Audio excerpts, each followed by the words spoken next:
હાલો check. સારું, ઈશ્વર પિતાનો આભાર માનું છું. જો મારો અવાજ તમારા સુધી પહોંચી રહ્યો હોય તો તમે દરેક જણ મને થોડી મેસેજ દ્વારા જાણ કરશો. તેમજ દરેક વ્યક્તિએ પોતાના મોબાઈલને સાયલેન્ટ રાખવો, તેમજ કોઈને ડિસ્ટર્બ ન થાય તે રીતના તમે દરેક જણ વચનો સાંભળશો એવી હું આશા રાખું છું. આવો આજે આપણે વચનો તરફ જઈશું અને ઈશ્વર પિતાના મહિમાના માટે આવો આપણે આપણા જીવનોને તૈયાર કરીએ અને દેવનું વચન મને ને તમને શું કહી રહ્યું છે તેના વિશે આપણે સાંભળવાના માટે પ્રયત્ન કરીશું. અને આવો આજે આપણે વચન શીખીશું કે પ્રેરિતોની મંડળીમાં શું થયું. પ્રેરિતોની મંડળીમાં એવું તો શું થયું કે એ લોકો આખા વિશ્વની અંદર ફેલાઈ ગયા. અને પ્રેરિતોની મંડળી કેવી રીતના તૈયાર થઈ, કેવી પરિસ્થિતિઓમાં પ્રેરિતોની મંડળી તૈયાર થઈ, કેવી બાબતોનો તેઓએ સામનો કર્યો તેના વિશે આપણે શીખીશું. અને બાઇબલ એવું કહે છે કે ઈસુ ખ્રિસ્તે ત્રીજા દિવસે સજીવન થયો અને આખી પૃથ્વી પરના ઘણા એવા મોટા મહાન સંતોને તેઓએ દર્શનો આપ્યા, તેઓની સાથે વ્યવહાર કર્યો અને તેઓની મુલાકાત લીધી. હું આજ રાત્રે તમ સર્વને કહેવા માંગુ છું, એ ઈસુ ખ્રિસ્તે 40 દિવસ સુધી તેના શિષ્યોને દર્શન આપ્યું, 40 દિવસ સુધી તેના શિષ્યોની સાથે વાર્તાલાપ કરી અને ઘણી બધી બાબતોની અંદર તેઓને શીખવ્યું. પરંતુ હું આજ રાત્રે તમને કહેવા માંગુ છું, છતાં પણ તેઓને 10 દિવસ શા માટે લાગ્યા? મંડળીને આત્માથી ભરપૂર થતા 10 દિવસ કેમ લાગ્યા? એ એક પ્રશ્ન હું આજે તમારી સમક્ષ લાવી રહ્યો છું. એ પ્રેરિતોની મંડળીમાં એવી કઈ બાબતો હતી કે જે તેઓને આત્માથી ભરપૂર થતા રોકી રહી હતી? આજની રાત્રે તમારા અને મારા જીવનોમાં અથવા આપણી મંડળીમાં એવી કઈ બાબતો છે જે મને ને તમને દેવના આત્માથી ભરપૂર થતા રોકી રહી છે? એવી કઈ બાબતો છે જેઓને આપણે દૂર કરવાની જરૂર છે? એવી કઈ બાબતોને પ્રેરિતોએ દૂર કરી? પ્રેરિતોની જે મંડળી હતી, પ્રથમની જે મંડળી હતી, તેણે એવી કઈ બાબતોને દૂર કરી કે એઓની મધ્યે 50માનો દિવસ એટલે કે 10 દિવસ પછી, ઈસુ ખ્રિસ્તના સ્વર્ગારોહણના 10 દિવસ પછી તેઓની મધ્યે પવિત્ર આત્મા ઉતરી આવ્યો. આજની રાત્રે હું તમને કહેવા માંગુ છું, એ બાબતો તરફ હું તમારું ધ્યાન ખેંચવા માંગુ છું. આવો આપણે વચન વાંચીશું. પ્રેરિતોનું કૃત્ય તેનો 1લો અધ્યાય અને 5મી કલમ આપણે વાંચીશું. કેમ કે યોહાને હા, પાણીથી બાપ્તિસ્મા કર્યું ખરું, પણ થોડા દિવસ પછી તમે પવિત્ર આત્માથી બાપ્તિસ્મા પામશો. બસ 8મી કલમ વાંચી લઈશું. પણ પવિત્ર આત્મા તમારા પર આવશે, હા, ત્યારે તમે સામર્થ્ય પામશો અને યરૂશલેમમાં, આખા યહૂદિયામાં, શમરૂનમાં તથા પૃથ્વીના છેડા સુધી તમે મારા સાક્ષી થશો. બસ આપણે 2 કલમ વાંચી. પ્રેરિતોનો કૃત્ય તેનો 1લો અધ્યાય તેની 5મી કલમ આપણને એવું કહે છે, યોહાને તો પાણીથી બાપ્તિસ્મા કર્યું ખરું, પણ હવે પછી તમે આત્માથી અને આગથી બાપ્તિસ્મા પામનાર છો. તેના સંબંધે આપણને કહેવામાં આવ્યું છે. 8મી કલમ એવું કહે છે કે જ્યારે તમે લોકો, હું અને તમે, એ પ્રેરિતોના સમયમાં પ્રેરિતોની મંડળીના લોકોને કહેવામાં આવ્યું, એના શિષ્યોને કહેવામાં આવ્યું કે તમે પવિત્ર આત્મા પામશો, પછી તમે દુનિયાના છેડા સુધી તમે મારા સાક્ષી થશો. પરંતુ હું તમને કહેવા માંગુ છું, એના બાદ પણ તેઓ પવિત્ર આત્મા તાત્કાલિક પામી ગયા નહીં. એઓના જીવનમાં શું હતું કે તેઓને પવિત્ર આત્મા પામતા રોકી રહ્યો હતું? આવો આપણે એક બીજું વચન વાંચી લઈએ. યોહાન તેનો 20મો અધ્યાય અને તેની 20મી કલમ આપણે જોઈશું. એમ કહીને તેણે હા, પોતાના હાથ તથા કુખ હા, તેઓને દેખાડ્યા. માટે શિષ્યો હા, પ્રભુને જોઈને હર્ષ પામ્યા. હા. તેથી ઈસુએ ઈસુએ ફરી તેઓને કહ્યું કે તમને શાંતિ થાવ. તમને શાંતિ થાવ. જેમ બાપે મને મોકલ્યો છે, જેમ બાપે મને મોકલ્યો છે તેમ હું તમને મોકલું છું. તેમ હું તમને મોકલું છું. એમ કહીને તેણે એમ કહીને ઈસુ ખ્રિસ્તે તેઓના પર શ્વાસ નાખ્યો તેઓના પર શ્વાસ નાખ્યો અને તેઓને કહે છે કે તેઓને કહે છે કે તમે પવિત્ર આત્મા પામો. તમે પવિત્ર આત્મા પામો.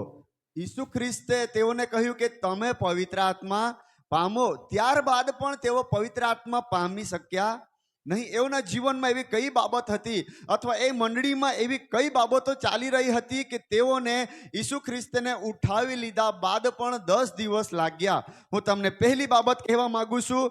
આવો આપણે વચન વાંચીશું. એ જ યોહાનની લખેલી સુવાર્તા 20મો અધ્યાય અને તેની 19મી કલમ વાંચીએ.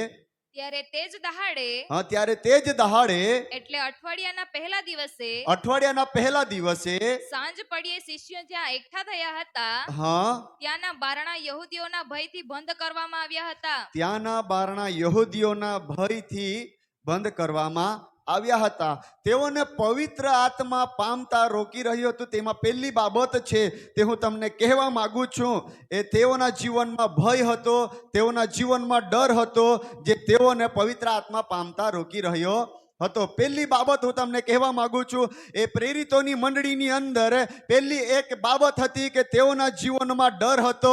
એટલા માટે તેઓએ પોતાના દરવાજાઓ બંધ કરી દીધા અને તેઓએ યહૂદીઓના ડરથી એકઠા મળવાનું પડતું મૂક્યું. ઘણી બધી બાબતો તેઓએ કરવાની બંધ કરી દીધી હતી. હું તમને કહેવા માંગુ છું, ભય તેઓના જીવનમાં હતો, ડર તેઓના જીવનમાં એ હતો કે સમાજના લોકો શું કહેશે, સમાજનો તેઓના જીવનમાં એક ડર હતો. બીજી બાબત હું તમને કહેવા માંગુ છું, તેઓના જીવનોમાં લોકો શું વિચારશે એવો કદાચ ડર હશે.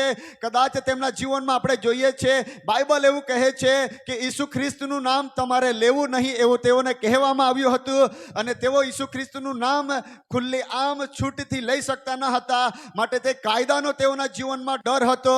કદાચ મારું પરિવાર શું કહેશે, મારા પરિવારના લોકો શું કહેશે, એ તેઓ વિચારીને કદાચ જીવનમાંથી એ ડર અને એ ભયને દૂર કરીએ. આવું આપણે વચન શીખી રહ્યા છે.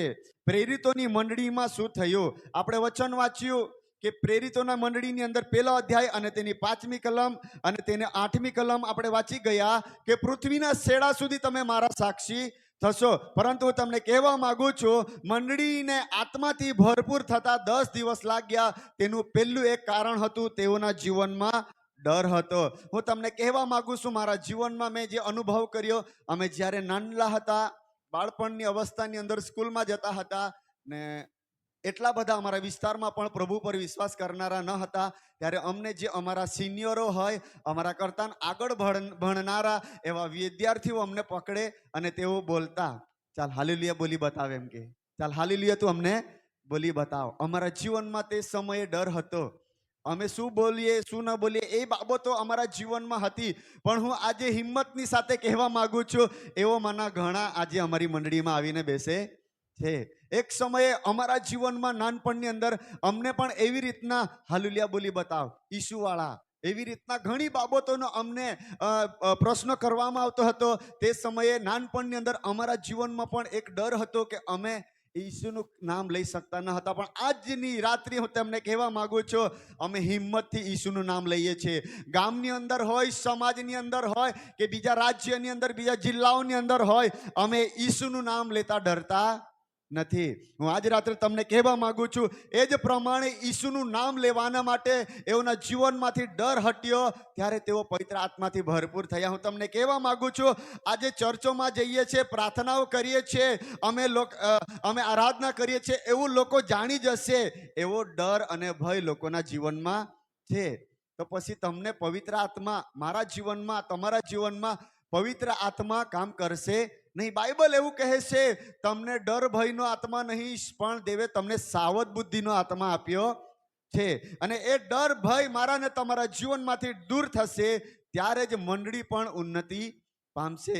જ્યાં સુધી મંડળીમાં ડર રહેશે, મંડળીના લોકો દરવાજો બંધ કરીને બેસી રહેશે, મંડળીના લોકો એકઠા મળવાનું બંધ કરીને બેસી રહેશે. હું તમને કહેવા માંગુ છું, લોકડાઉનની અંદર જ્યારે લોકો એકત્રિત થઈ શકતા ન હતા, એવા સમયે લોકો શું કરીએ શું ન કરીએ, કેવી રીતે અમે પ્રભુની આરાધના કરીએ તેવી પરિસ્થિતિ લોકોના જીવનમાં આવી. પણ જરાક હળવાશ થઈ. હું તમને કહેવા માંગુ છું, અમે લોકોએ લોકડાઉનની અંદર પણ પ્રભુ ભોજના માટે વ્યવસ્થા કરી, લોકો સુધી પહોંચવાના માટે પ્રયત્નો કર્યા.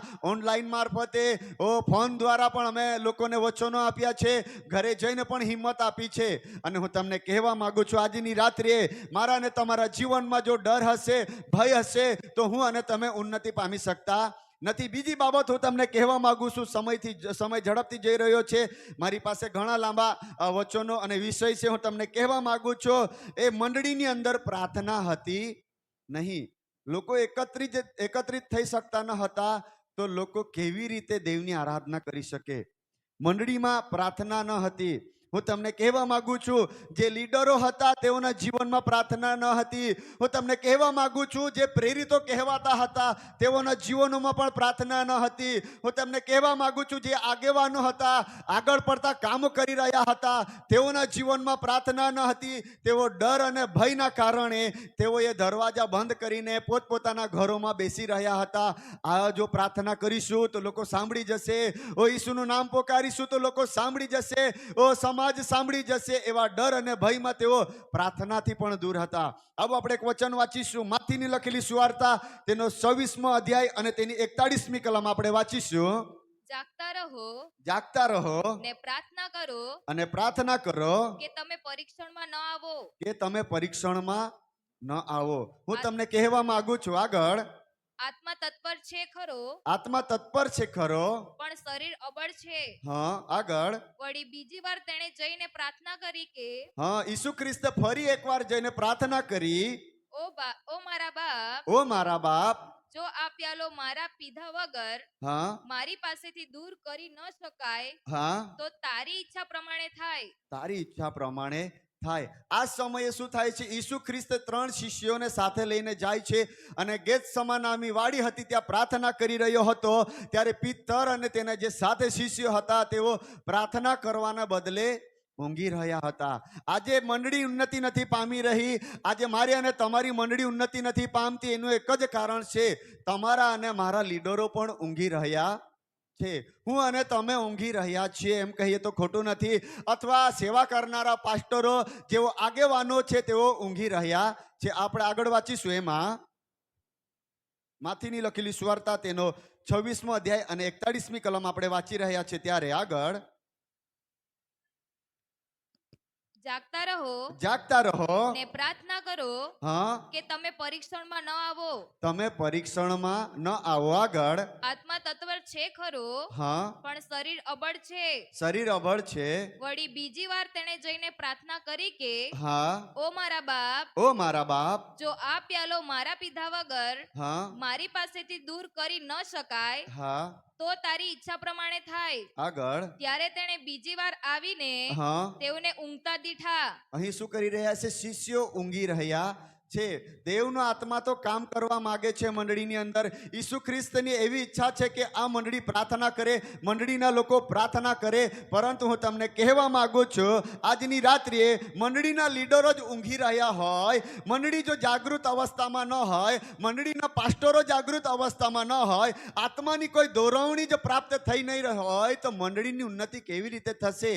હું તમને કહેવા માંગુ છું, એટલા માટે આ મંડળીને આત્માથી ભરપૂર થતા 10 દિવસ લાગ્યા. આજે મારી અને તમારી મંડળીમાં, મારા અને તમારા જીવનોમાં એ આત્માનો અનુભવ નથી કરી શકતા, એ પવિત્ર આત્માના સામર્થ્યથી આપણે ભરપૂર થઈ નથી શકતા. અને પ્રેરિતોની મંડળીમાં જે પ્રમાણે પવિત્ર આત્મા ઉતરી આવ્યો એ પ્રમાણે આપણી મંડળીમાં કામ કરી રહ્યો નથી, આપણા જીવનમાં કામ કરી રહ્યો નથી. એનું એક જ કારણ છે, આજે મંડળીના લોકો ઊંઘી રહ્યા છે. વચન સાંભળતા સાંભળતા ઘણા લોકો ઊંઘી જાય છે. ઘણા લોકો શુક્રવારે સાંજે ચાલતી હોય અથવા કોઈ બીજા દિવસે પ્રાર્થના સભાઓ ચાલતી હોય, ઘરે બેસીને ટીવી જોઈ શકે છે અથવા ઊંઘી જાય છે, પણ પ્રાર્થનામાં આવી શકતા નથી. ઉપવાસ પ્રાર્થનાઓમાં હું તમને કહેવા માંગુ છું, આ દિવસોમાં અત્યારે એક અઠવાડિયું જેવું થયું, અમારે ત્યાં ઉપવાસ પ્રાર્થના હતી. અને એ ઉપવાસ પ્રાર્થનામાં દેવની એવી અજાયબ જેવી આગને અમે જોઈ, એવા અજાયબ જેવા કામોને જોયા કે તે લોકો કંટ્રોલ કરી શકતા હતા નહીં. એવી રીતે અજાયબ ભારે પવિત્ર આત્માનું સામર્થ્ય લોકો પર ઉતરી આવ્યું. અને જેઓ પવિત્ર આત્માથી ભરપૂર ન હતા એવા લોકો પવિત્ર આત્માથી ભરપૂર થઈને અન્ય ભાષાઓની અંદર બોલવા લાગ્યા. ઘણાઓને દેવે અડક્યા. હું તમને કહેવા માંગુ છું, એટલા માટે આજની રાત્રિએ મંડળીએ ઊંઘવાનું નથી. જો મંડળી જાગૃત થશે, મંડળીના લોકો જાગૃત થશે, ત્યારે જ મંડળીમાં પવિત્ર આત્મા કામ કરશે. હું તમને કહેવા માંગુ છું, આજે પ્રાર્થના નથી કરી શકતા મંડળી, કેમ કે મંડળી ઊંઘી રહી છે. આજે પ્રાર્થના નથી કેમ કે લીડરો અથવા હું કહેવા માંગુ છું પાસ્ટરો ઊંઘી રહ્યા છે.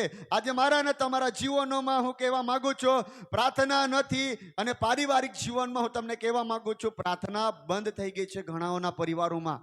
એક સમય હતો, પરિવાર પ્રાર્થનામાં બેસતો હતો, પરિવારના લોકો પ્રાર્થનામાં જોડાતા હતા. પણ હું તમને કહેવા માંગુ છું, આજે પ્રાર્થના નથી મંડળીમાં, આજે પ્રાર્થના નથી પાસ્ટરો અને લીડરોમાં, આજે મારા અને તમારા જીવનોમાં પ્રાર્થના નથી, પારિવારિક જીવનોમાં પ્રાર્થના નથી, મારી અને તમારી સેવાઓમાં પ્રાર્થના નથી. એટલા માટે આપણે ધારીએ છીએ તેવા પરિણામો, ધારીએ છીએ તે પ્રમાણે આશીર્વાદો પ્રાપ્ત કરી શકતા નથી. આજે પ્રાર્થના નથી માટે મંડળી સ્થિર નથી.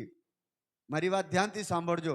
આજે પ્રાર્થના નથી મંડળીમાં, એટલા માટે મંડળીમાં સ્થિરતા નથી. આજે પ્રાર્થના નથી એટલા માટે હું તમને કહેવા માંગુ છું, તમારી સેવકાઈમાં પણ સ્થિરતા નથી. મારા જીવનમાં પણ જો પ્રાર્થના નથી તો મારા જીવનમાં પણ અસ્તવ્યસ્ત બાબતો આવશે. મારા જીવનમાંથી સ્થિરતા જતી રહેશે. હું તમને કહેવા માંગુ છું, આજે પ્રાર્થના નથી માટે તમારા પરિવારમાં સ્થિરતા નથી. આજે પ્રાર્થના નથી એટલા માટે મંડળીમાં અભિષેક કામ કરતો નથી. આજે પ્રાર્થના નથી એટલા માટે તમારી અને મારી સેવકાઈઓમાં ખાલીપણાનો હું અને તમે અનુભવ કરીએ છીએ.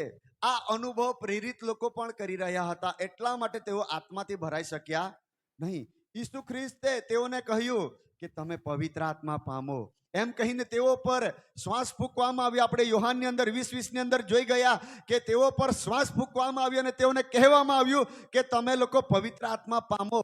પણ તેઓના જીવનમાં પ્રાર્થના ન હતી. તેઓ જ્યારે ઈસુ ખ્રિસ્તની સાથે પ્રાર્થનામાં બેસતા ત્યારે પણ તેઓ ઊંઘી જતા હતા. એ પ્રથમની મંડળીની તૈયારીની અવસ્થાને હું તમને કહી રહ્યો છું. એ પ્રેરિતો ઈસુ ખ્રિસ્તની સાથે પ્રાર્થનામાં જતા અને ઈસુ ખ્રિસ્ત પ્રાર્થના કરતો તેટલા સમય આ પિત્તર અને તેની સાથે જે શિષ્યો હતા તેઓ ભર ઊંઘમાં આવી જતા. હું તમને કહેવા માંગુ છું, આજે પ્રાર્થના નથી માટે ચમત્કારિક કામો થતા નથી. જો હું જૂઠું બોલી રહ્યો હોય, તમને કદાચ એવું લાગી રહ્યું હોય તો તમે મને પ્રશ્ન કરી શકો છો. આજે મારા અને તમારા જીવનોમાં, મારી અને તમારી મંડળીમાં પ્રાર્થના નથી એટલે ગરબડીઓ થઈ રહી છે. મારા અને તમારા જીવનોમાં પ્રાર્થના નથી એટલે પરિવારોમાં ગરબડી થઈ રહી છે. આજે લીડરો, પાસ્ટરો, મંડળી ભર ઊંઘમાં પડી છે. ગત દિવસોમાં ઘણા મિત્રોની સાથે વાત થઈ મારી. એક મંડળી વિશે તેણે મને કહ્યું, મારા મિત્રએ, કે અમારા ત્યાં શુક્રવારની પ્રાર્થના પણ બંધ થઈ ગઈ છે. હું અને મારી પત્ની જઈને અમે 2 જણ પ્રાર્થના કરીને આવતા રહીએ છીએ, અથવા અમારા પાસ્ટર અમે 3 વ્યક્તિઓ હોઈએ છીએ, બીજું કોઈ પ્રાર્થનામાં આવતું નથી. આજે મંડળીની આ પરિસ્થિતિ છે.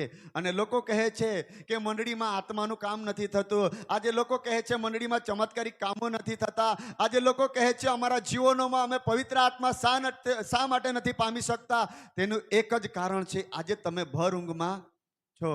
આજે મંડળી ભર ઊંઘમાં છે. આજે મંડળીઓમાં પ્રાર્થના અને વેળાએ લોકો ઊંઘી રહ્યા છે. હું તમને કહેવા માંગુ છું, 10 કુમારિકાઓ ભર ઊંઘમાં આવી ગઈ. બાઇબલ આપણને કહે છે, માથીની લખેલી સુવાર્તા 25મા અધ્યાયમાં, કે 10 કુંવારિકાઓ વરરાજાને મળવાના માટે નીકળી. તેમજ આજે મંડળીની સાથે એ ઈસુ ખ્રિસ્તને મળવાના માટે હું અને તમે નીકળ્યા છે. એ દેવના મળવાના માટે આજે આપણે તૈયારીઓ કરી રહ્યા છે. ત્યારે આજે ઘણા લોકો ઊંઘી રહ્યા છે. અને જે દિવસે રણશિંગડાનો અવાજ આવશે, જે દિવસે વરરાજા આવ્યો એવો પોકાર કરવામાં આવ્યો, 10 કુંવારિકાઓ ઊંઘમાંથી જાગી ગઈ. અને જેઓ પૂરેપૂરી તૈયાર હતી તેઓ વરરાજાની સાથે 5 કન્યાઓ ત્યાં તેની સાથે ભોજની અંદર ગઈ, લગ્નની જમણની અંદર ગઈ, એમ કહી શકો. એ લગ્નની અંદર ગઈ અને 5 મૂર્ખીઓ હતી તેઓ રહી ગઈ. આજે 5 મૂર્ખીઓની સમાન હું અને તમે જીવન જીવી રહ્યા છે. બેદરકારીમાં જીવન જીવી રહ્યા છે, પાપમાં જીવન જીવી રહ્યા છે, વ્યભિચારમાં જીવન જીવી રહ્યા છે, જૂઠું બોલી રહ્યા છે, પ્રાર્થનાઓ નથી કરી રહ્યા. એટલા માટે હું અને તમે પવિત્ર આત્માથી ભરપૂર થઈ શક્યા નથી. એટલા માટે મારી અને તમારી મંડળીમાં, હું કોઈને દોષિત ઠરાવતો નથી, પણ મારી અને તમારી મંડળીમાં એ પવિત્ર આત્માનું કામ થતું નથી. એનું એક જ કારણ છે, હું અને તમે પ્રાર્થના કરતા નથી. બાઇબલ કહે છે તેના શિષ્યો ઊંઘી રહ્યા હતા. એટલે કે જ્યારે ઈસુ ખ્રિસ્ત મંડળીને તૈયાર કરી રહ્યો હતો, તેઓને સાથે લઈ જઈને ચાલી રહ્યો હતો, ઈસુ ખ્રિસ્ત પૃથ્વી પર હતા, તે જ સમયે આ લોકોની આવી પરિસ્થિતિ હતી. તો ઈસુ ખ્રિસ્ત જતા રહ્યા પછી એની પરિસ્થિતિ કેવી આવે, વિચાર કરવા જેવી બાબત છે. હું તમને કહેવા માંગુ છું, એ શિષ્યોને 10 દિવસ એટલા માટે લાગ્યો, તે 10 માંથી અડધા હજી ઊંઘી રહ્યા હતા. 5 સેવકો બરાબર ઉપવાસ પ્રાર્થના કરતા હશે ને 5 ઘરે બરાબર આરામ કરી રહ્યા હોય. 120 લોકો પવિત્ર આત્માથી ભરપૂર થયા એમ લખવામાં આવ્યું છે. કદાચ પહેલા દિવસે 5 જ જણ ભેગા થયા હોય, બીજા દિવસે 10 જ આવ્યા હોય, ત્રીજા દિવસે 50 આવ્યા હોય, બાકીના ઘરે ઊંઘી રહ્યા હતા ને તેઓના જીવનમાં કોઈ પ્રાર્થના ન હતી. એટલા માટે તેઓ પવિત્ર આત્માથી ભરપૂર થઈ શક્યા નહીં. હું તમને કહેવા માંગુ છું, આવો આપણે એક વચન વાંચીશું. યર્મિયા તેનો 29મો અધ્યાય અને તેની 13મી કલમ આપણે વાંચીશું. તમે મને શોધશો, તમે મને શોધશો ને તમે તમારા ખરા હૃદયથી મને ઢૂંઢશો, હા, ત્યારે હું તમને મળીશ. ત્યારે હું તમને મળીશ, એવું દેવનું વચન કહે છે. ફરી એકવાર વાંચીએ. તમે મને શોધશો, તમે મને શોધ કરશો એટલે કે પ્રાર્થનાઓ કરશો. આગળ, ને તમે તમારા ખરા હૃદયથી મને ઢૂંઢશો, તમે ખરા હૃદયથી મને શોધ કરશો, ત્યારે હું તમને મળીશ. ત્યારે હું તમને મળીશ. ખરું હૃદય, ચોખ્ખું હૃદય, શુદ્ધ હૃદય. હું તમને એક પોઈન્ટ કહેવા માંગુ છું. આજે મંડળીમાં હું ત્રીજો પોઈન્ટ તમારી મધ્ય લાવવા માંગુ છું. સમય જઈ રહ્યો છે. આજે મંડળીમાં એકબીજાની સાથે આપણે સરખામણી કરી રહ્યા છે કે કોણ મોટું અને કોણ નાનું. આજે મંડળીના લોકો ખરા હૃદયથી મંડળીમાં આવતા નથી. આજે મંડળીના સેવકો પણ હું તમને કહેવા માંગુ છું, સારું હૃદય અથવા શુદ્ધ હૃદય અથવા ખરા હૃદયથી મંડળીમાં પુલપીટની સેવાઓ પણ કરી શકતા નથી. મંડળીની ક્વાયરને કહેવા માંગુ છું, આજે મંડળીની ક્વાયર પણ ખરા હૃદયથી ઈશ્વરની આરાધના કરી શકતી નથી. આજે મંડળીના અંદર સેવા કરનારા, નાની મોટી પ્રાર્થનાઓ કરનારા વડીલ હોય, આગેવાન હોય, કમિટી હોય અથવા વાજિંત્ર વગાડનાર ભાઈઓ હોય અથવા મીડિયા ટીમની અંદર અથવા સાઉન્ડ ટીમની અંદર કામ કરનારા ભાઈઓ હોય, તેઓ ખરા હૃદયથી આવતા નથી. એટલા માટે મંડળીમાં હું અને તમે જેવા કામોની ઈચ્છા રાખીએ છીએ તેવા કામોને જોઈ શકતા નથી. અહીં બાઇબલ આપણને કહે છે, યર્મિયાની અંદર ફરી એકવાર આપણે વાંચી લઈએ. તમે મને શોધશો, તમે મને શોધશો, ને તમે તમારા ખરા હૃદયથી મને ઢૂંઢશો, તમે તમારા ખરા હૃદયથી મને ઢૂંઢશો, ત્યારે હું તમને મળીશ. ત્યારે હું તમને મળીશ. પણ આપણા હૃદયમાં કડવાહટ ભરેલી હોય, આપણા જીવનમાં કોઈક વ્યક્તિના માટે આપણે કોઈકને ટાર્ગેટ કરીને જીવી રહ્યા હોય, કોઈક વ્યક્તિને આપણે દોષિત ઠરાવી રહ્યા હોય, કોઈક વ્યક્તિને આપણે આવો છે તેવો છે નિંદા કરી રહ્યા હોય. બાઇબલની અંદર આપણને સુંદર બાબત એક નોંધ કરવામાં આવી છે. 2 વ્યક્તિ, એક ફરોશી અને એક દાણી, ઈશ્વરની મંડળીની અંદર, ખ્રિસ્તીની મંડળીની અંદર પ્રાર્થના કરવાને માટે આવે છે. ત્યારે એક વ્યક્તિ એવું કહે છે કે પ્રભુ, હું તો દાન આપું છું, દશાંશ આપું છું, સારું જીવન જીવું છું, આમ કરું છું, તેમ કરું છું, હું ફલાણા વ્યક્તિ જેવો પાપી નથી, ફલાણો વ્યક્તિ જેવો જીવે છે એવો નથી, ફલાણા વ્યક્તિ જેવા કપડાં નથી પહેરતો અથવા ફલાણા વ્યક્તિ જેમ હું ચાલતો નથી, આવું નથી કરતો, એમ કરીને પ્રાર્થના કરે છે. અને આપણે જોઈએ છે એક વ્યક્તિ જે પોતાના ખરા હૃદયથી ઈશ્વરની પાસે આવે છે અને કહે છે, પ્રભુ મેં પાપ કર્યું છે, પ્રભુ મારા જીવનને તું માફ કર. અને પ્રભુ, હું તમને કહેવા માંગુ છું, એ ઈસુ ખ્રિસ્તે એ વ્યક્તિની પ્રાર્થના સાંભળી હશે. હું તમને કહેવા માંગુ છું, પિત્તર મંડળીના વિશ્વાસુ લોકોની સાથે પ્રાર્થના કરવા માટે બેસી જાય છે. પ્રેરિતોની મંડળીની અંદર જ્યારે હું તમને કહેવા માંગુ છું, ઈસુ ખ્રિસ્તને સ્વર્ગમાં લઈ લેવામાં આવ્યો અને પહેલા દિવસથી પિત્તર ત્યાં હાજર હશે. હું કહેવા માંગુ છું, કારણ કે બાઇબલ એવું કહે છે, ઈસુ ખ્રિસ્તે પિત્તરને કહ્યું, તું ખડક છે અને હું તારા પર મારી મંડળી બાંધીશ. હું તમને કહેવા માંગુ છું, પિત્તરને દેવે ઉપયોગ કર્યો, છતાં પણ ત્યાં કદાચ પિત્તરને દેવે તૈયાર કર્યો હોય, તેણે પોતાનો હોદ્દો, પોતાનું માન, પોતાનું સન્માન કે ઉચ્ચ નીચના ભેદભાવો રાખ્યા વિના પોતાના વિશ્વાસીઓની સાથે તે ઘૂંટણે પડીને ત્યાં બેસી ગયો હશે. આજે મંડળીના ઘણા લોકો સામાન્ય વ્યક્તિની સાથે બેસવા માટે પણ અચકાતા હોય. કદાચ ગરીબ હોય, બરાબર સારું જીવન જીવી રહ્યો હોય, સારી પ્રાર્થનાઓ કરી રહ્યો હોય, તેની સાથે મંડળીના લોકો સંગતિ નહીં કરશે. પણ પાપમાં જીવી રહ્યો હોય, વ્યભિચારમાં જીવી રહ્યો હોય, વ્યસન કરી રહ્યો હોય, એવા લોકોના ઘરે જઈને મુલાકાતો કરશે, એવા લોકોની સાથે જઈને ખાશે, પીશે અને બેઠશે અને તેઓની સાથે સંગતિ કરશે. પછી ક્યાંથી પવિત્ર આત્મા મંડળીમાં ઉતરે? હું તમને કહેવા માંગુ છું, એ પિત્તરે ઉચ્ચ નીચ નહીં જોઈ, એ પિત્તરે 120 લોકોમાં કોઈ પણ ખામી ન જોઈ, પણ હું પણ તમારા જેવો એક છું એમ સમજીને એઓની સાથે બેસી ગયો. પિત્તર પવિત્ર આત્મા પામેલો હતો નહીં. હું આ મારી સાથે ઓનલાઈન જોડાનાર તેમજ અહીં ઉપસ્થિતને કહેવા માંગુ છું, પિત્તર પવિત્ર આત્મા પામેલો વ્યક્તિ હતો નહીં. એ સામાન્ય વિશ્વાસીની જેમ જ ત્યારે ત્યાં હતો. માત્ર તે ઈસુ ખ્રિસ્તનો શિષ્ય હતો અને દેવે તેઓ પર પવિત્ર આત્મા પામો એમ કરીને શ્વાસ ફૂંક્યો હતો અને દેવે તેઓને તૈયાર કરી, ઈસુ ખ્રિસ્ત તેઓને તૈયાર કરી રહ્યો હતો. પણ હું તમને કહેવા માંગુ છું, કદાચ એ 12 શિષ્યો યહૂદાને છોડીને એક બીજા શિષ્યને જ્યારે 12મા શિષ્ય તરીકે નિમવામાં આવ્યો, એ 12મો શિષ્ય પણ ત્યાં તેઓની સાથે જ વિશ્વાસીઓની સાથે ઘૂંટણે પડીને પ્રાર્થનામાં બેઠો હશે. આજે મંડળીઓમાં શું થાય છે, અમે સારા જીવીએ છીએ એમ કરીને ઘણા લોકો મંડળીમાં જ્યારે ઉપવાસ પ્રાર્થના હોય ત્યારે ઉપવાસ પણ કરે નહીં. એ તો લીડરોનું કામ, મને દોરવણી થઈ નથી. જ્યારે મંડળીના આગેવાનો હોય અથવા મંડળીનો જે લીડર હોય અથવા જે સેવક છે તે આગેવાની કરી રહ્યો હોય, હું તમને એક વાત કહેવા માંગુ છું, આત્મામાં ચાલવું અને આત્માની સાથે ચાલવું એ બંને બાબતો અલગ છે. હું તમને આવનારા દિવસોમાં કદાચ આના વિશે શીખવીશ, પણ હું તમને કહેવા માંગુ છું, પિત્તરે પોતાનો હોદ્દો છોડી દીધો અને એ સામાન્ય વ્યક્તિની સમાન એ મંડળીમાં મહેનત કરવાની એણે શરૂઆત કરી. એટલા માટે તે પવિત્ર આત્મા પામ્યો. કદાચ એ એવું રીતના જીવતે નહીં, એવું કદાચ એના મનમાં કડવાટ રાખતે અથવા તેના જીવનમાં દ્વેષ ભાવના રહેતે તો 120ની જગ્યાએ 119 લોકો પવિત્ર આત્મા પામતે ને એ પિત્તર પોતે પણ ત્યાં રહી જતે.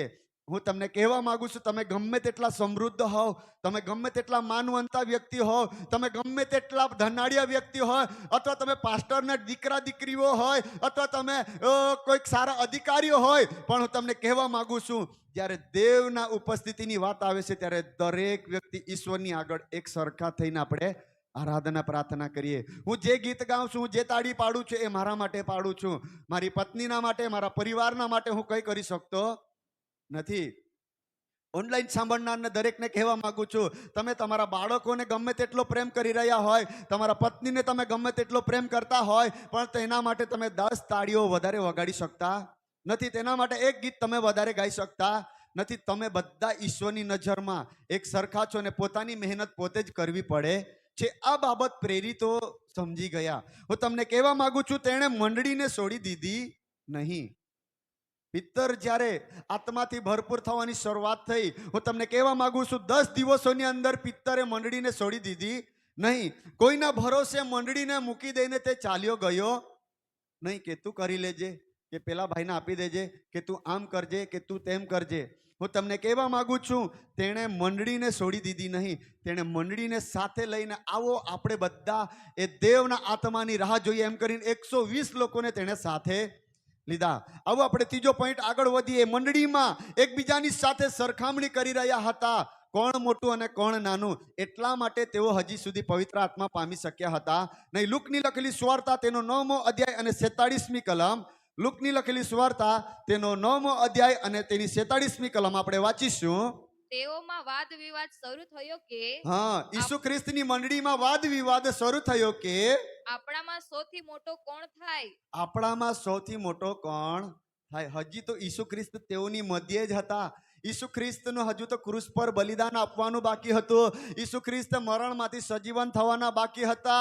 તે પહેલા જ આ મંડળીમાં પક્ષાપક્ષી ખેંચતાણ, હું મોટો તું નાનો, એવી રીતના બાબતો ચાલુ થઈ ગઈ. આપણે ફરી એકવાર વાંચીશું. તેઓમાં વાદ વિવાદ શરૂ થયો કે તેઓમાં વાદ વિવાદ શરૂ થયો કે આપણામાં સૌથી મોટો કોણ થાય. આપણામાં સૌથી મોટો કોણ થાય. આજે મંડળીમાં આ બાબતો ચાલી રહી છે. આજે આ સમાજમાં આ બાબતો ચાલી રહી છે.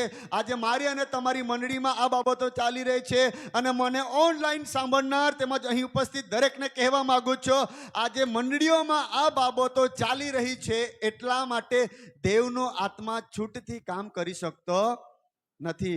હું મોટો તું નાનો, અથવા હું જ સારો પ્રચાર કરું છું, હું જ સારા ગીતો ગાઉં છું, હું જ સારી આરાધના કરું છું, અથવા મારો મનગમતો માણસ હોય તો જ મારે વગાડવું, અથવા તો જ મારે ગીતો ગાવા, તો જ મારે બાઇબલમાંથી વાંચવું, અથવા મારો મનગમતો માણસ હોય તો જ મારે તે દિવસે મંડળીમાં પણ જવું. કદાચ એક દિવસ પિત્તર લીડરશિપ કરી રહ્યો હોય, બીજા દિવસે યોહાન કરી રહ્યો હોય, કદાચ ત્રીજા દિવસે આંદ્રિયા કરી રહ્યો હોય, ચોથા દિવસે બાર્તોલોમી કરી રહ્યો હોય, કોઈ બીજો વ્યક્તિ કરી રહ્યો હોય લીડરશિપ. પરંતુ તમને કહેવા માંગુ છું, 120 લોકો ત્યાં એકઠા થયા હતા. તેઓએ એક મનના એક ચિત્તના થયા. તેઓએ પોતાના મનમાં એવું કોઈ પણ બાબતો ન રાખી કે પિત્તર મોટો છે એટલે પિત્તર કહે તે જ સાચું, યોહાન અમારા પક્ષનો છે, અમારા જાતનો છે, એ કહે તે જ સાચું. એવું તેઓએ બધી બાબતો તેઓએ ત્યાં મૂકી દીધી. એટલા માટે તે મંડળીમાં પવિત્ર આત્મા ઉતરી આવ્યો. હું આજ રાત્રે તમને કહેવા માંગુ છું, આજે આપણી મંડળીઓમાં આ બાબતો બની રહી છે. આપણે ફરી એકવાર બીજું વચન વાંચીએ. માર્કની લખેલી સુવાર્તા તેનો 9મો અધ્યાય અને 34મી કલમ આપણે વાંચી લઈશું. માર્કની લખેલી સુવાર્તા તેનો 9મો અધ્યાય અને 34મી કલમ. પણ તેઓ છાના રહ્યા. હા, કેમ કે માર્ગમાં તેઓ માહોમાહે વિવાદ કરતા હતા કે રસ્તામાં જ વિવાદ કરી રહ્યા હતા કે મુખ્ય કોણ છે, આપણામાં મોટું કોણ છે. એ પૈસા વાળો છે એટલે એ મોટો છે, એ ધનાળ્યો છે એટલે એ મોટો છે. આજે મંડળીઓમાં શું થઈ રહ્યું છે કે જે પૈસા આપે છે, જે સારું ધન આપે છે, અથવા માનવંતો છે, સારો ભણેલો છે, તેને હોદ્દો આપી દેવો, અથવા તેનું જ કહેલું મંડળીમાં ચાલુ, તે જ મોટો ગણાય અને તેના કહ્યા પ્રમાણે જ મંડળીઓમાં થાય છે. એટલા માટે આજે મારી અને તમારી મંડળીમાં અથવા ભારત દેશની દરેક મંડળીઓમાં આ પ્રોબ્લેમના લીધે દેવનો આત્મા બહુતાઈથી કામ કરતો નથી. 1 લાખ રૂપિયા દાન આપે એટલે તેને સીધું સ્ટેજ પર ખુરશીમાં બેસાડી દઈએ. આપણે કદાચ 1 કરોડ દાન આપે એટલે આપણે તેને રેવરન્ડ પાસ્ટર બી બનાવી દઈએ. જે પાસ્ટર હોય તેને હટાવવા માટે પણ તૈયાર થઈ જાય. આજે આ મંડળીઓનો પ્રોબ્લેમ છે કે મારા અને તમારામાં મોટો કણ. કદાચ હું ઉંમરમાં નાનો હોય, કદાચ મારા કરતાં કોઈક બીજું વ્યક્તિ મોટું હોય, પણ આત્માના ભાવમાં આપણે જોઈએ તો એ આત્મિક જીવન કેવું જીવી રહ્યું છે, તેનું દૈહિક જીવન કેવું છે, તે લોકોની સાથે કેવો વ્યવહાર કરે છે, તે કોઈ જોતું નથી. ગરીબ છે એટલે તું નીચે બેસ ને ધનાડ્યો છે એટલે તું ઉપર અમારો વડીલ થા. આત્માની દોરવણીની કોઈ જરૂર નથી, આત્મિક જીવનની કોઈ જરૂર નથી મંડળીમાં. એટલા માટે આજે ભારત દેશની મંડળી કહીએ તો વિશ્વની મંડળી કહીએ અથવા મને ઓનલાઈન સાંભળનાર દરેક લોકોને હું કહેવા માંગુ છું, આ બાબતોના લીધે હું અને તમે આત્મા પામવાના રહી જઈએ. જે પવિત્ર આત્માથી નથી ભરપૂર થઈ શકતા એનું એક જ કારણ છે, આજે હું અને તમે મંડળીમાં સરખામણી કરી રહ્યા છે, પારિવારિક જીવનમાં પણ સરખામણી કરી રહ્યા છે, અથવા ભાઈને જોઈને આપણે જલેસી કરી રહ્યા છે, અધિખાઈ કરી રહ્યા છે, ભાઈની સંપત્તિને જોઈને અધિખાઈ કરી રહ્યા છે, ભાઈની સેવાઓને જોઈને અધિખાઈ કરી રહ્યા છે, અથવા ભાઈની પાસે જે બાબતો છે એની સેવાઓમાં જે દેવ કામ કરી રહ્યો છે, અથવા મારા અને તમારા જીવનોમાં જે બાબતો છે એને લઈને આપણે અધિકારીઓ કરી રહ્યા છે. એનું એક જ કારણ છે, હું અને તમે આ શિષ્યોની સમાન સરખામણી કરવાના માટે ઉતરી પડ્યા છે. હું તમને કહેવા માંગુ છું, બાઇબલ તો એમ કહે છે જે છેલ્લા છે તે પહેલા થશે અને જે પ્રથમ છે તેઓને છેલ્લા પણ કરવામાં આવશે. એટલા માટે તમે કોઈને દોષિત ન ઠરાવો. કોઈના તરફ તમે આમ કરીને આંગળી ચીંધશો, તમારા તરફ પણ આંગળીઓ ચીંધવામાં આવશે. હું તમને કહેવા માંગુ છું, ઈશ્વરની નજરમાં કોઈ પણ માણસ નાનું મોટું નથી, કોઈ પણ માણસ સ્ત્રી પુરુષ નથી. હું તમને કહેવા માંગુ છું, આત્મામાં આપણે દરેક જણ એક થઈશું ત્યારે જ મંડળીમાં પવિત્ર આત્મા કામ કરશે. ભલે પછી છેલ્લા બેસનારાઓ હોય કે આગળ બેસનારાઓ હોય, જ્યાં સુધી તમારા અને મારા મનો એક થશે નહીં ત્યાં સુધી આપણે પવિત્ર આત્માથી ભરપૂર થવાના નથી. આપણે યર્મિયા 29:13 અંદર આપણે વાંચી ગયા કે તેમાં તમારું ખરા હૃદયથી, તમે ખરા અંતઃકરણથી તમે ઈશ્વરની પાસે આવશો. બાઇબલ એવું કહે છે, 2 ભાઈઓ ઈશ્વરની પાસે આવ્યા, એકના મનની અંદર ખોટ હતો, તેણે ગમે તેવું અર્પણ લઈને ઈશ્વરની હજુરીમાં આવી ગયો, અને બીજો જે વ્યક્તિ છે હાબેલ, તે સારામાં સારું ઉત્તમ અર્પણ લઈને દેવની પાસે આવ્યો. આજે હું તમને કહેવા માંગુ છું, આજે લોકો ચર્ચમાં મંડળીમાં ખરા હૃદયથી આવતા નથી. અધૂરું મન રાખે, ઈર્ષા રાખે, કડવાહટ રાખીને દેવની હજુરીમાં આવે અને પછી કહે આરાધના તેરી આરાધના, પણ મનમાં તો કડવાહટ ભરેલી હોય. પાસ્ટરના માટે કડવાહટ હોય, વિશ્વાસીના માટે કડવાહટ હોય, સાથે સેવા કરનાર વ્યક્તિના માટે કડવાહટ હોય. અને બાઇબલ તો મને ને તમને કહે છે ખરા હૃદયથી. યોહાન 4 અધ્યાયની અંદર દેવનું વચન કહે છે, હાલ એવી વેળા આવી છે કે દેવ આત્મા અને સત્યતાથી ભજનારાઓને ચાહે છે. હું અને તમે આત્માથી પણ નથી ભજી રહ્યા, સત્યતાથી પણ નથી ભજી રહ્યા. આજે સવારે અમે શીખી ગયા આ મંડળીની અંદર કે સત્યતાની કમર બાંધો. આજે મારા અને તમારા જીવનોમાં સત્યતાની કમર હોવી જોઈએ અને તે બાંધેલી હોવી જોઈએ, ત્યારે હું અને તમે એ દેવના કામોને કરી શકીશું. આવો આપણે એક વચન જોઈશું, યોહાનની લખેલી સુવાર્તા તેનો 2 અધ્યાય અને તેની 5મી કલમ. આપણે ઝડપથી આગળ વધીશું. તેની માતા ચાકરોને કહે છે કે હા, યોહાન તેનો બીજો અધ્યાય અને 5મી કલમ આપણે વાંચી રહ્યા છે. અહીં કાના ગામની અંદર લગ્ન હતું અને ઈસુને ત્યાં નિમંત્રણ આપવામાં આવ્યું હતું. આગળ વાંચીએ. જે કંઈ તે તમને કહે ઈસુની માતા તેઓને કહે છે કે ઈસુ જે કંઈ પણ તમને કહે તે કરો. તે કરો. આગળ. હવે યહૂદીઓની શુદ્ધ કરવાની રીત પ્રમાણે યહૂદીઓની શુદ્ધ કરવાની રીત પ્રમાણે હરેકમાં 2 કે 3 મણ પાણીમાં હા એવા પથ્થરના 6 કુંડ ત્યાં મૂકેલા હતા. એવા પથ્થરના 6 કુંડાઓ ત્યાં મૂકવામાં આવ્યા હતા. ઈસુ તેઓને કહે છે કે હા, ઈસુ તેઓને કહે છે કે તે કુંડામાં પાણી ભરો. એ કુંડાઓમાં તમે શું કરો? પાણી ભરો. એટલે તેઓએ તેઓને છલાછલ ભર્યા. એટલે તેઓએ તેઓને છલાછલ ભર્યા. અહીં આપણે વચન જોઈ ગયા. યોહાન તેનો બીજો અધ્યાયની અંદર આપણે જોઈએ છે કાના ગામમાં લગ્ન હતું અને ત્યાં દ્રાક્ષ રસ ખૂટી જાય છે ત્યારે મરિયમ તેઓને કહે છે કે ઈસુ જે કંઈ કહે તે તમે કરો. અહીં આપણે જોઈએ છે કે ઈસુ તેઓને કહે છે કે અહીં ઈસુ હું તમને કહેવા માંગુ છું કે અહીં કુંડ ઈસુ સાફ કરતો નથી. બાઇબલમાં એવું લખ્યું છે?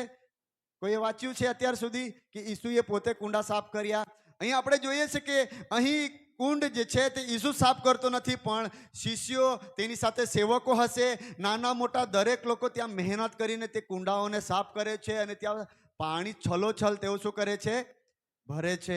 આજે હું તમને કહેવા માંગુ છું, મંડળીઓને સાફ કરવાના માટે મંડળીઓની અંદર કુંડાઓને ભરવાની જે જિમ્મેદારી છે તે તેણે તેના સેવકોને, તેના શિષ્યોને આપી છે. ઈસુનું કામ હતું દ્રાક્ષરસ બનાવવાનો. ઈસુનું કામ શું હતું?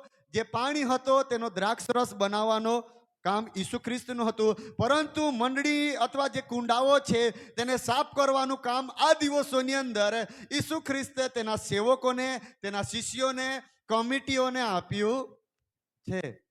કદાચ તમને અલગ લાગી રહ્યું હોય, પણ જ્યારે હું આ વચનનો અનુભવ કરી રહ્યો હતો, એક દિવસે અમે અહીં 3 વ્યક્તિઓ બપોરની વેળાએ પ્રાર્થના કરી રહ્યા હતા અમારા મિત્રોની સાથે, અને અચાનક દેવના આત્માએ મને આ વચનનું પ્રકાશન આપ્યું કે ઈસુ ખ્રિસ્તે ત્યાં માત્ર દ્રાક્ષરસ બનાવ્યો, પણ જે કુંડાઓ હતા અધૂરા ભર્યા હોય, કદાચ કાદવ લાગ્યો હોય, કદાચ ત્યાં આપણે જોઈએ છે પાણીમાં લીલ આવી ગયો હોય, એવી બધી બાબતો કદાચ કુંડાઓમાં હતી. તે કુંડાઓને સાફ કરવાનું કામ કદાચ પિત્તરે કર્યું હોય, યોહાને કર્યો હોય, નાના મોટા સર્વ વ્યક્તિઓએ ત્યાં મહેનત કરી અને કુંડાઓને સાફ કર્યા અને એ કુંડાઓને તેઓએ શું કર્યું? છલોછલ ભરી દીધા. મંડળીને ભરપૂર કરવાનું કામ આજે મારે અને તમારે છે. જો હું અને તમે આત્માથી ભરપૂર રહીશું, હું અને તમે મહેનત કરીશું, મંડળીના સેવકો પ્રાર્થના કરશે, મહેનત કરશે, મંડળીના આગેવાનો પ્રાર્થના કરશે, મહેનત કરશે, મંડળીના લીડરો પ્રાર્થના કરશે, મહેનત કરશે, મંડળીના કમિટીઓ મહેનત કરશે, પ્રાર્થના કરશે, એક દિવસે દેવ દ્રાક્ષરસ બનાવવાની શરૂઆત કરશે. હાલેલુયા.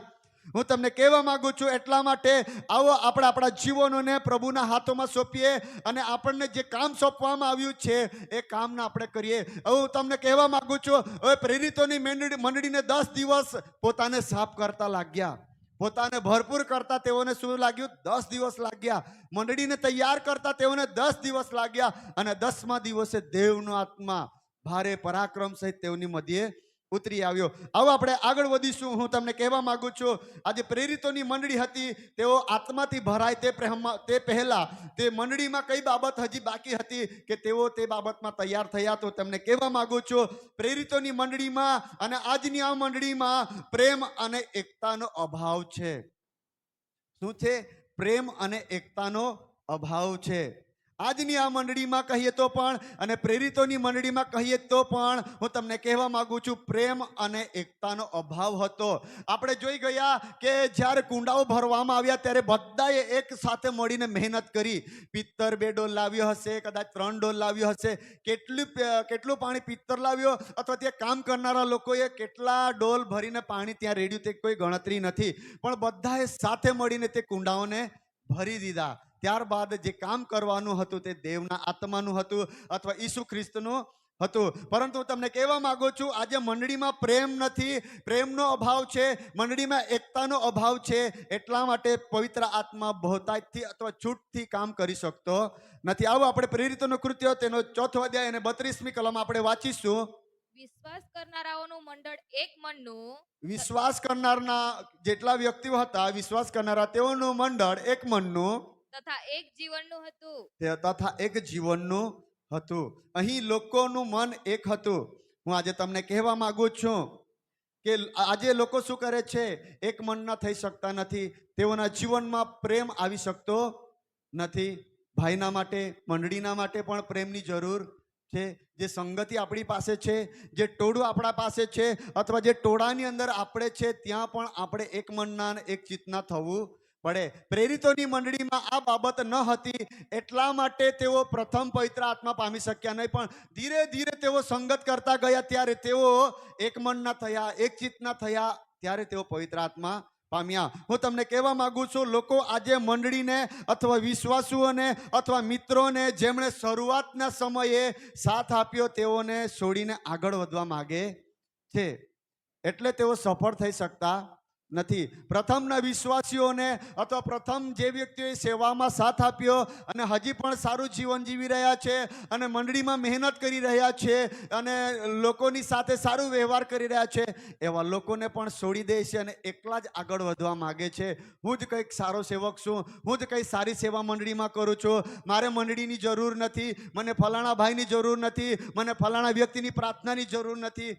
એવી વિચારસરણીઓને લઈને જીવી રહ્યા છે. એટલા માટે આજે મંડળીમાં હું અને તમે પવિત્ર આત્મા પામી શકતા નથી. કદાચ પિત્તર એમ કહેતે, મને આ લોકોની પ્રાર્થનાની જરૂર નથી, આ ટોળાની પ્રાર્થનાની મને જરૂર નથી, અથવા મને યોહાનની પ્રાર્થનાની જરૂર નથી, મને આંદ્રિયાની પ્રાર્થનાની જરૂર નથી. એવું પિત્તર પણ વિચારતે તો મંડળી પવિત્ર આત્માથી ભરપૂર થતે નહીં. તેઓ એક મનના એક ચિત્તના થઈ ગયા. હું તમને કહેવા માંગુ છું, તમે નીચે બેસતા હોય, ખુરશીઓમાં બેસતા હોય, આગળ બેસતા હોય, આગેવાન હોય, વડીલો હોય, પણ મારે અને તમારે મંડળીને સાથે લઈને ચાલવું જ પડશે.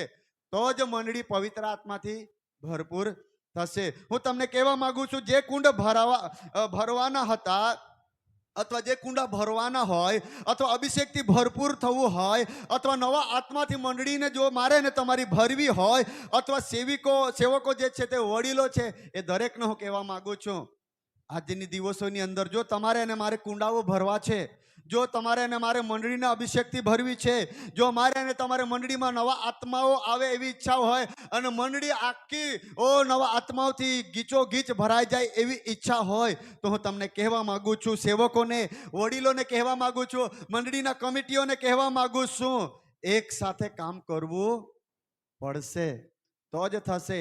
કદાચ પિત્તર અલગ ટોળું લઈને બેસી જશે, કદાચ યોહાન અલગ ટોળું લઈને બેસી જતે, અથવા આંદ્રિયા અલગ ટોળું લઈને બેસી જતે, અથવા માથી જે કહેવાય છે લૂક કદાચ અલગ ટોળું લઈને બેસી જશે, તો હું તમને કહેવા માંગુ છું, મંડળી ક્યારે પણ આત્માથી ભરાઈ રહેશે નહીં. આજે મંડળીઓમાં પક્ષપાત છે. આજે મંડળીમાં એવા ટોળાઓ છે જેઓ સારી સેવા કરનારાઓને, સારી પ્રાર્થનાઓ કરનારાઓને આજે તેઓ ડિસ્ટર્બ કરી રહ્યા છે. તેઓને વિરોધમાં બોલીને અથવા એવી બાબતો, એવી યોજનાઓ કરીને આજે તેઓ પ્રાર્થના સભાઓમાં આવતા લોકોને રોકે છે. ઉપવાસો હોય ત્યારે આપણે શું કામ છે, એ તો પાસ્ટરોનું કામ છે ઉપવાસ કરવાનું, આપણે કાં સેવા કરીએ છીએ, આપણે શું કામ મહેનત કરવાની, આપણે બચી ગયા એટલું જ બહુ છે. એવી વિચારસરણી રાખીને આજે લોકો મંડળીમાં આવીને બેસી રહે છે, તેઓ મહેનત કરતા નથી. તો એવા લોકોને આજે રાત્રે હું કહેવા માંગુ છું, તમારે અને મારે દરેક જણીએ એક થવું પડશે. જે પ્રમાણે પ્રેરિતો એક થઈ ગયા, 120 લોકો તેઓની સાથે એક થઈ ગયા, ત્યારે તે કુંડાઓ ભરી દેવામાં આવ્યા, ત્યારે તે મંડળીને ભરી દેવામાં આવી, ત્યારે તારણ પામનારાઓની સંખ્યા 3000, 4000, 5000 ઉમેરાવા લાગી. હું તમને કહેવા માંગુ છું, આપણે યોહાનની અંદર વચન વાંચી ગયા, 2 અધ્યાયની અંદર તેમાં લખવામાં આવ્યું છે કે ઈસુ જે કહે છે તે કરનાર, અથવા ઈસુ જે કહે છે તે કરનાર સેવક હોય, શિષ્ય હોય, લીડર હોય, તો કોઈ પણ પાણી ભરી શકે છે, કોઈ પણ પાણી ભરશે. હું તમને કહેવા માંગુ છું, ઈસુ જે કહે છે તે કરનારામાં કોઈ પણ વ્યક્તિએ પાણી ભર્યું હશે, કોઈ પણ વ્યક્તિએ કુંડા સાફ કર્યા હશે, કોઈ પણ વ્યક્તિએ જમણના કારભારીને તે દ્રાક્ષ રસ લઈ જઈને આપ્યો હશે. એમાં કોણે શું કર્યું તે કોઈ ગણતરી નથી, પણ બધાએ મહેનત કરી. હું તમને કહેવા માંગુ છું, કોઈએ પીરસ્યું હશે, હું તમને કહેવા માંગુ છું, કોઈ વ્યક્તિએ પીરસનાર સુધી લઈ જઈને પણ આપ્યું હશે, કોઈએ કુંડાઓમાં પાણી ભર્યું હશે. તો હું તમને કહેવા માંગુ છું, એ દરેક લોકો ઈસુ ખ્રિસ્ત જે કહે છે તે કરનારા લોકો છે. આજે આપણે કહીએ છીએ ઘણી બાબતોમાં ઘણા સમય થાય છે પ્રાર્થના વિનંતી આપવામાં આવે પણ આખી મંડળી સાયલેન્ટ હોય. પેલું કે ટાંકણી પડે તેટલો અવાજ આવે, કોઈને દોરવણી જ નહીં થાય.